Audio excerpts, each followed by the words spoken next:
Olá pessoal, um abraço a todos que acompanham o canal. Vamos hoje para uma leitura, uma breve leitura de um texto que eu postei no meu blog já faz algum tempo, mas que eu acho muito válido a gente dar uma lida nesse texto de Benjamin Franklin. Ele que, se eu não me engano, ele era inventor e ele tinha várias atividades e foi um dos fundadores dos Estados Unidos também, e há mais de 2 séculos atrás. Vamos dar uma lida no que ele escreveu. O que o xadrez tem a nos ensinar sobre moral e respeito ao adversário, por Benjamin Franklin. E aí eu escrevo aqui: um conhecido meu do xadrez, seu Roberto, já me disse uma vez que na hora do torneio todos esquecem as boas maneiras e essa conversa de fair play fica de lado. Bom, acabou me lembrando uma frase talvez um pouco mais irônica. All is fair in love and war. O texto que posto agora é de Benjamin Franklin, já há 2 séculos de alguma coisa de idade, mas parece ser um clássico mais moderno que nunca sobre moral e ética no xadrez e que naturalmente pode ser levado para o nosso cotidiano. O xadrez é o jogo mais antigo e universal que se conhece entre homens. Sua origem situa-se além da memória da história e, ao longo de inúmeras épocas, ele tem constituído diversão de todos os países civilizados da Ásia, os persas, os indianos e os chineses.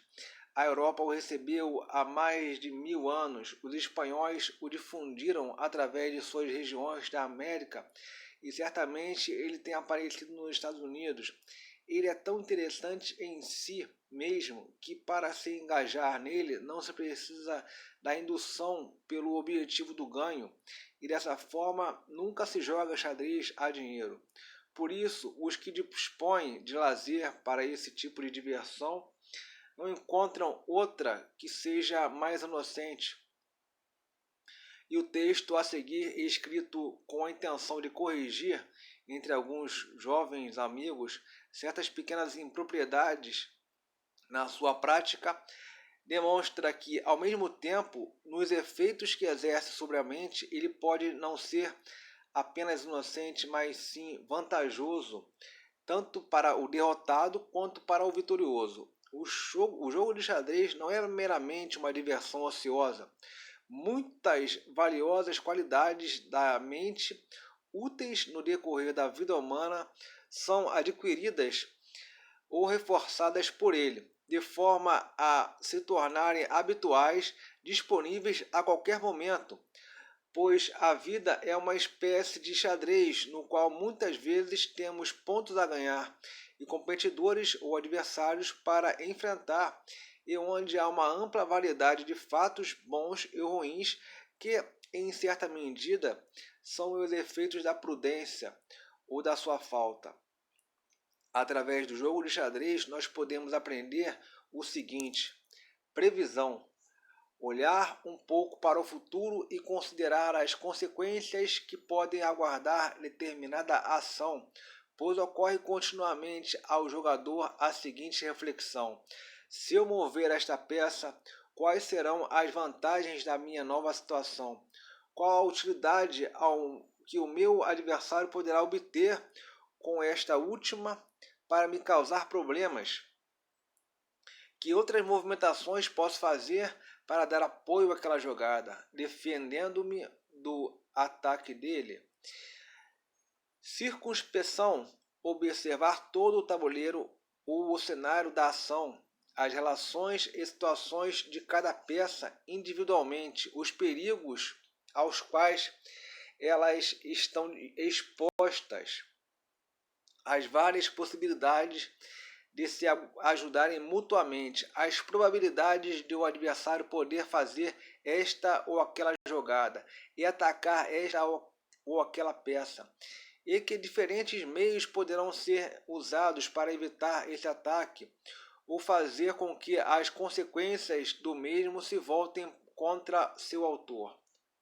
Precaução: não realizar jogadas muito apressadamente. Adquire-se melhor este hábito quando se observam estritamente as leis do jogo, tais como se alguma peça for tocada, ela necessariamente deverá ser movida para algum lugar, e se ela for colocada em algum lugar, deverá ser deixada ali. Por isso, é melhor que essas regras sejam observadas à medida que o jogo se torna cada vez mais a imagem da vida humana, e particularmente da guerra, onde, se ocuparmos inadvertidamente alguma posição ruim e perigosa, não teremos permissão do inimigo para retirar nossos soldados e colocá-los em maior segurança, mas sim teremos que arcar com todas as consequências da nossa precipitação. E por fim, com o xadrez adquire-se o hábito de não se desencorajar com a aparência ruim da atual situação dos negócios. O hábito de sempre esperar por uma mudança favorável e o de se perseverar na busca de soluções. O jogo é tão cheio de lances, há nele uma tal variedade de guinadas, a sua fortuna é tão sujeita a súbitas vicissitudes, e com tanta frequência a pessoa, após uma reflexão, descobre os meios de se desembaraçar de uma dificuldade supostamente insuperável, que ela se sente estimulada a prosseguir no combate até o fim, esperando obter por sua própria capacidade a vitória, ou pelo menos chegar ao empate graças à negligência do adversário. Todo aquele que perceber que no xadrez muitas vezes certos momentos de sucesso podem produzir presunção e, consequentemente, falta de atenção, pela qual posteriormente perde-se mais do que se ganha, ao passo que os lances infelizes podem produzir maior cuidado e atenção pelos quais a perda poderá ser recuperada. Irá aprender a não desanimar diante do atual sucesso do adversário, nem desesperar-se a cada pequeno cheque que receber na procura de boa sorte final, para que dessa forma sejamos induzidos com maior frequência a escolher essa benéfica diversão em lugar de outras que não proporcionam as mesmas vantagens. Toda circunstância capaz de aumentar os prazeres da mesma deve ser considerada, e cada ação ou palavra injusta, desrespeitosa ou que de alguma forma possa produzir desconforto deverão ser evitadas como contrárias à intenção imediata de ambos os jogadores, qual seja a de passar agradavelmente o tempo. Por isso, em primeiro lugar, se o acordo for jogar segundo as regras estritas, então essas regras deverão ser exatamente observadas por ambas as partes, e um lado não deve insistir nelas, enquanto o outro delas se desvia, pois isso não é justo. Em segundo lugar, se ficar estabelecido que a partida deverá observar exatamente as regras, mas que um dos lados requer indulgências, que deverá também permitir as mesmas para outro lado. Esse deverá também permitir as mesmas para outro lado. Em terceiro lugar, nenhum falso lance jamais deverá ser feito para livrar alguém de uma dificuldade ou para obter vantagem.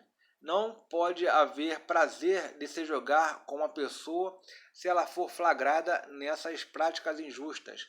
Em quarto lugar, se o nosso adversário for lento para jogar, não devemos apressá-lo ou manifestar desagrado com sua lentidão.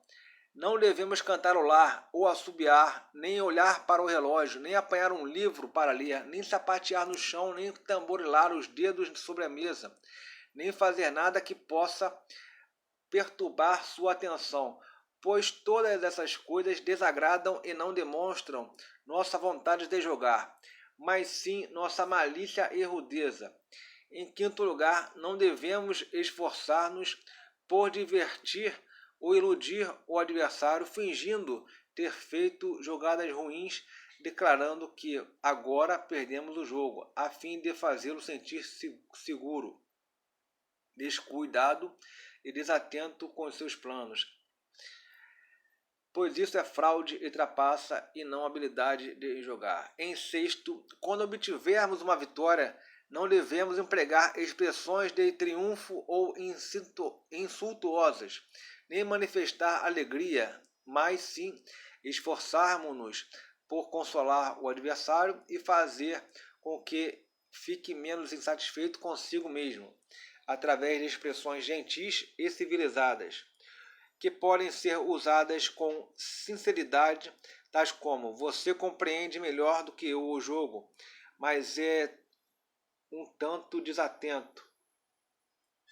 Ou você esteve melhor na partida, mas aconteceu alguma coisa que distraiu os seus pensamentos, e isso fez tudo virar a meu favor. Em sétimo, se formos espectadores, enquanto os outros jogam, devemos observar o silêncio mais completo, pois se dermos algum conselho, ofendemos a ambas as partes. Ofendemos aquele o qual damos o conselho, porque isso causará a sua derrota no jogo. Ofendemos aquele a favor de quem damos o conselho, porque embora possa ser um bom conselho, ele ao seguir perderá o prazer que poderia ter se lhe permitíssemos pensar que a ideia havia ocorrido a ele.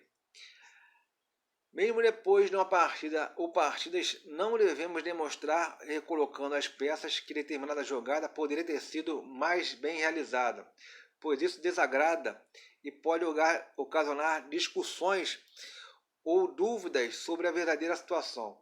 Toda conversa com os jogadores diminui ou distrai sua atenção, e por isso é desagradável.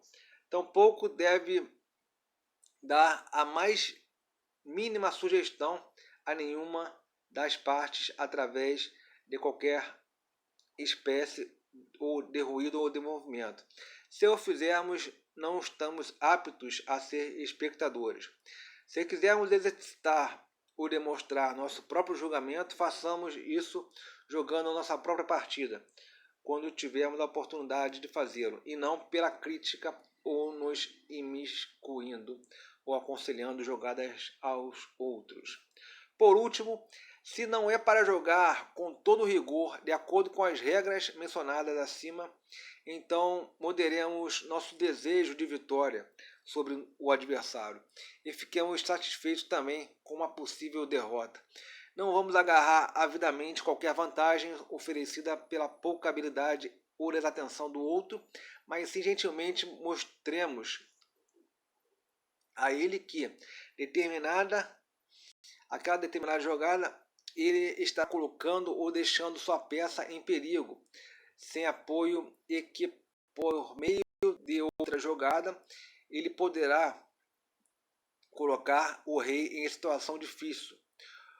Por essa civilidade generosa, tão oposta à injustiça condenada acima, pode-se, na verdade, perder o jogo para o adversário, porém ganharemos o que há de melhor: a sua estima, o seu respeito, o seu afeto, juntamente à sua aprovação, a boa vontade silenciosas dos espectadores imparciais. Aqui eu tirei o site da onde eu peguei, né? intervalocultural.blogspot. Aqui está a imagem de Benjamin Franklin. E vou deixar na descrição o link do meu blog para vocês darem uma lida mais à vontade. Um abraço para vocês e até a próxima.